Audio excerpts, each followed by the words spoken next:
Kailangan palitan ang mga putragis na yan ng mga kawatan. Diyan sa Congress, sa Senado, lahat na lang naka-Rolex, naka-Chanel, kung ano pang mga mamahaling designers.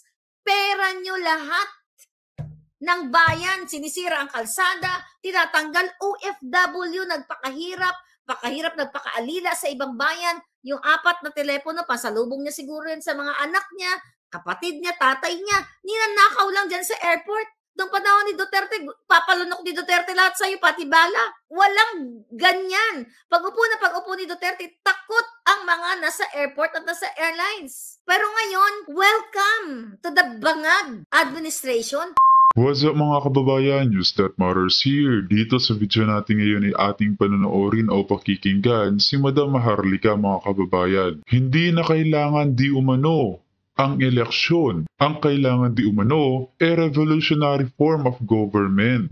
Anong sa tingin nyo mga kababayan? Natama naman ang winiwika ni Madam Maharlika, no? Na nakakatakot naman talaga na baka madaya lamang tayo o i-magic nila Tambalos Liza Bonget ang mga bilang ng boto. Lalo na't pangarap nila na sila ang maghari sa mahabang panahon. Na pati ang mga nasa militar mga kababayan, no? Ang mga AFP, ayaw na ayaw din sa eleksyon. Dahil alam nila kung gaano kadumi maglaro ang kalabang kampo ng mga Duterte. Lalo na't critical point ito sa kung anong magiging bukas ng bansang Pilipinas. Na magkakaroon ba ng magandang bukas once na magtagumpay ang mga Duterte o baka magtuloy-tuloy ang kabangagan sa loob ng ating bansa. Na ang makakatamasa ng puro saya ang mga pulpol na politiko at mga sipsip na opisyalis sa loob ng gobyerno. Grabe naman talaga. Pero bago ang lahat mga kababayan, huwag niyo po sana kalimutan mag-like at subscribe para updated ka sa mga uploads ko araw-araw. At yun na nga no mga kababayan, kung dumating man nga sa punto na magkakaroon ng dayaan at puro bangag o Senate slate ni Tambaliza Bonget ang maupo, kailangan na natin talagang lumabas. Dahil kung mangyari yun mga kababayan, talagang iluluto nila itong charter change na kanilang pinapangarap at tuluyan ng gawin na Prime Minister itong si Tambalos nang mawala na ng tuluyang kontrol ang mga Duterte. Partikular na nga itong si VP Sara. Lalo na't alam nila na walang kapag-asa itong si Tambalos laban kay VP Sara. Kung kaya naman hindi ko na patatagalin pa, ito na ang buong video.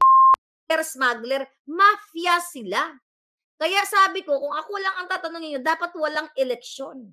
Dapat gurgurin yung mga hayop na yan. Dapat revolutionary government. Tsaka tayo magkampanya, magsalta ng mga campaign dito palangga. No to Bangag slate. Wala na bang bago? Yung mga bagong pangalan, pwede niyong anuhin yun. Sabi ni Annalyn Corpus, correct, background check at lifestyle din. Lifestyle check din. Huwag pa ulit-ulit at isugal ang ating future sa maling mga politicians. No to luma na politician, mas maganda magsimula sa bago. You know what? Ang sad to say, na kahit na iboto pa natin yung pinakamagaling Cotton Fin 25 ngayon na mga midterm election, hanggat na si Bangag ang presidente or hindi nag-change, okay, ang system of government, I think revolutionary government is the best right now. Para palitan ang lahat ng demonyo, i-abolish ang dapat i-abolish. Wala yung paulit-ulit lang. Yung mga natin, yung mga iboboto natin na mga matitino, hindi nila maaring matino sila, 1, 2, 3, 4, 5, 10. Pero mas malakas ang forces ng mga kawatan, lalo na kung Bangag pa rin ang presidente mo. So, mahirap baguhin ang Pilipinas kasi rampant o walang habas ang pagnanakaw. Yan lang nakita niyo si Tambaloslos. Yung pagnanakaw ngayon sa agricultural smuggling. Yan ang dapat ninyong isipin. Agricultural smuggling, si Lisa, si Bangag, ang pamilya niya ang sangkot. Paulit-ulit natin si Michael Ma in-appoint. Ayaw na. Wala ni isang mga kongresista. Si Swansing na yan, nagbida-bidahan. Ayan, pinatahimik. Ayaw nilang sabihin sa taong bayan na si Lisa Bangag, silang mga Bangag, ay promotor ng smuggling, agricultural, dyan sa Bureau of Customs. Sila lahat. Diba?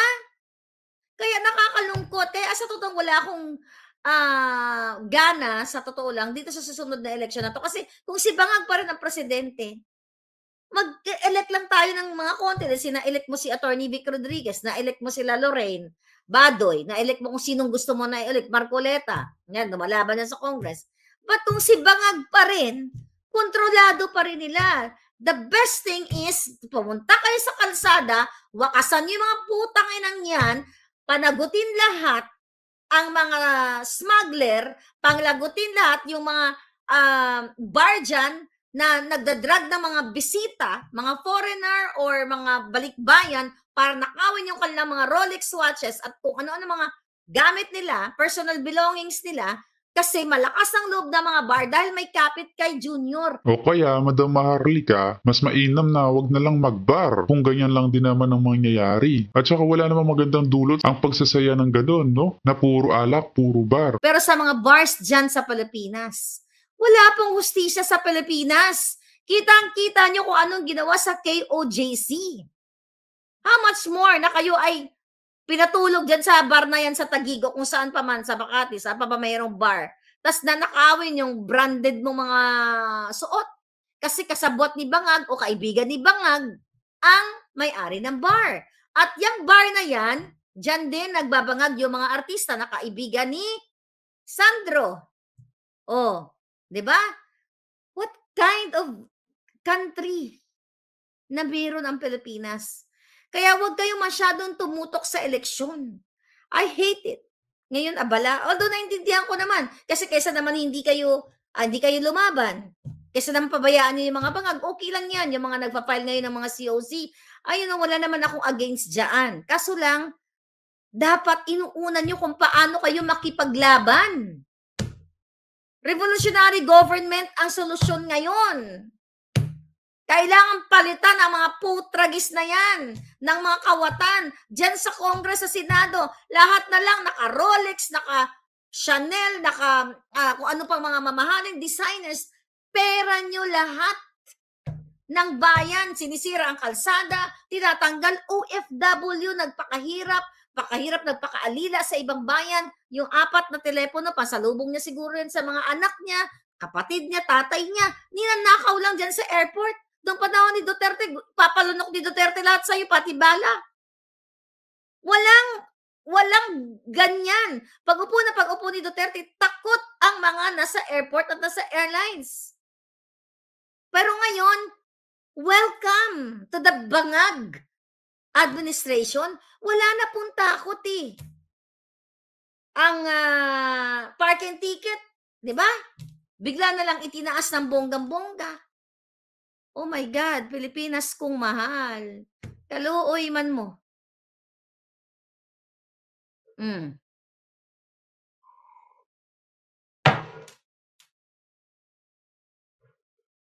Sabi ni AI Mondiosa, kung magre-rev gabo, sino magpupondo? Ako!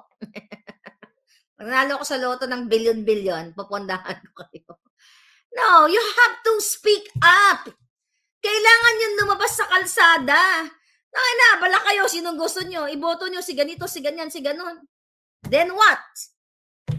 What? Mababatanggal ba natin ang bangag? Ano ba problema ngayon? Ano po ba ang problema ngayon sa Pilipinas? Ang problema ngayon ay ang presidente nyong adik, ang presidente nyong mafia, kasabwat ng mga dorogista, kasabwat ng mga smuggler, kasabwat ng mga manufacturer, kasabwat ng mga sindikato, kasabwat ng mga makakaliwang grupo, rolled into one. Demonyo. My God. Nakikita ko, habang nakikita ko yung mga COC, yung mga kaibigan natin, sabi ko nga, I understand. Kasi kaysa naman wala kayong gagawin, pero I feel sad. Pag nakikita ko na yung mga tao na, yung iba, yung yung mga pangalan na paulit-ulit na lang. Do you think?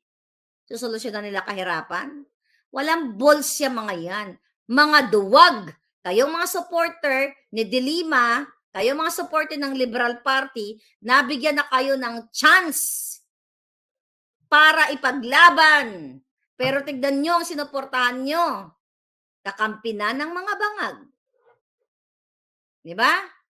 Massive corruption, sabi ni Trollbach. Yes. Widespread, massive, talamak, karumal-dumal na corruption. Yan ang problema. Hindi eleksyon ang solusyon. Ang solusyon, lumabas kayo sa kalsada, mag-speak up kayo dahil kawawa na ang inyong mga anak, baka susunod yun na ang madudukot. Yung mga online gambling, talamak, naging adiktos benediktos ng inyong mga pamilya, nasira na ang mga buhay ninyo, nag-iprenda ang inyong mga, pati mga gasol, mga kalan ninyo, na ibenta. May mga nagme-message sa akin, nakakalungkot. Dahil sino nakikinabang dyan? Ang gobyernong bangag. O kumusta si Rainier Chu? Okay, isa yan sa mga pasabog natin. Naitawag na ba dyan? Nag-appear ba? Nag-appear ba sa ano? Senate and Congress? Oh, na yan ay may pananagutan dyan sa pogo na yan. Bakit ang mga kaibigan ni Bangag Jr. hindi hindi napipiga nitong nila Ontiveros ng Huwad Committee? Why? Protected ng bangag, hindi pinapa-attend yung mga kasabot niya. Ano nangyari kay yun na nga, kay Michael Ma, Hisaya Rot, nakalaya. Absuelto. Si Napoles, absuelto. Mayroon tayong pasabog dyan. Okay, na mayroong Mantakin nyo yun. 2 taon pa lang itong si Bongit, ang dami ng kabalbalang ginagawa. At ang mas malala pa doon, mga kababayan, may alam kaya to sa mga nangyayari o ang asawa niya lang ang gumagawa di umano. testimonya, si Napoles na si Bangag at si Lisa ay nakinabang sa PDAF. Oh my God, mga kababayan, ambot. Kailan matatapos? Sabi ni Trollbasa, military junta is the solution. Purge ang mga corrupt na. Isa pa yun, yan. Good din yan. Ewan kung kailan si kikilos, baka bukas, makalawa, I don't know. AFP, support the Filipinos, good governance is highly needed, sabi ni Amari. Ay, ewan ko ba yan sa mga AFP na yan, mga palangga? Sana hindi kayong ang biktima. Well, ano ba yan? Nasuhulan ng pera?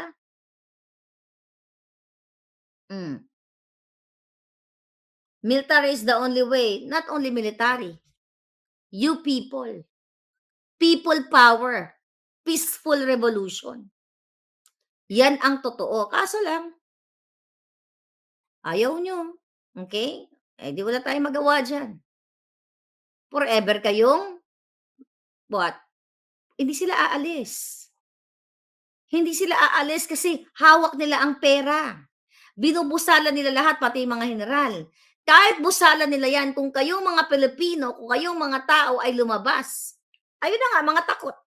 Takot daw, sabi ni Julio. Di, mamamatay kayong takot. Basta ako, hindi ako mamamatay na takot. Bago ako pumatak ang huling dugo ko, at least lumaban ako. Lumaban ako kahit na demonyo ang kalaban ko.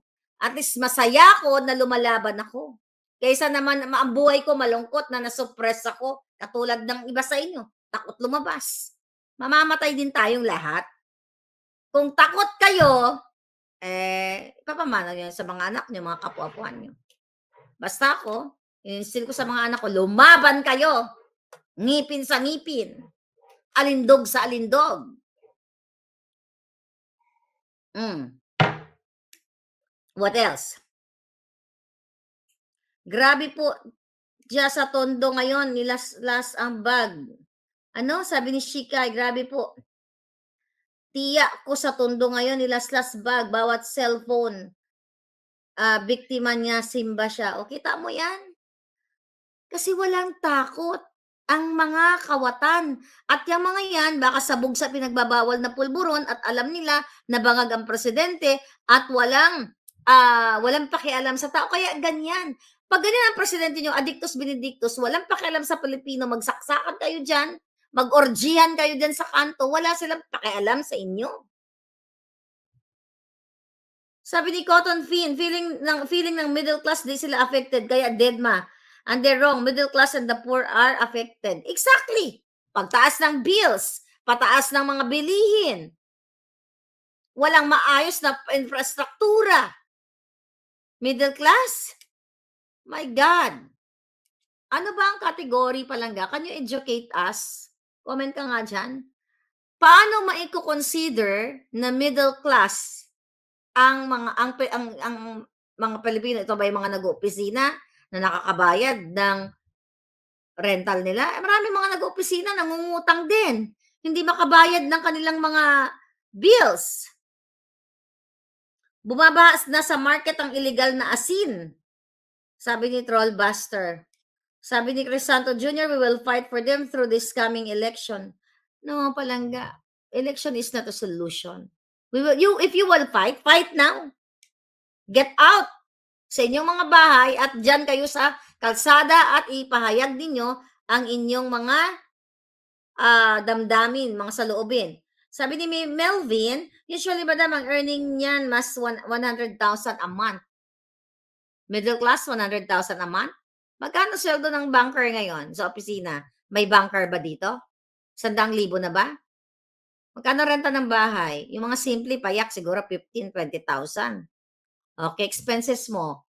Pag may pinaaral ka. Anyway, ay nako. Walang political will at walang good governance, sabi ni Ihem Malapitan.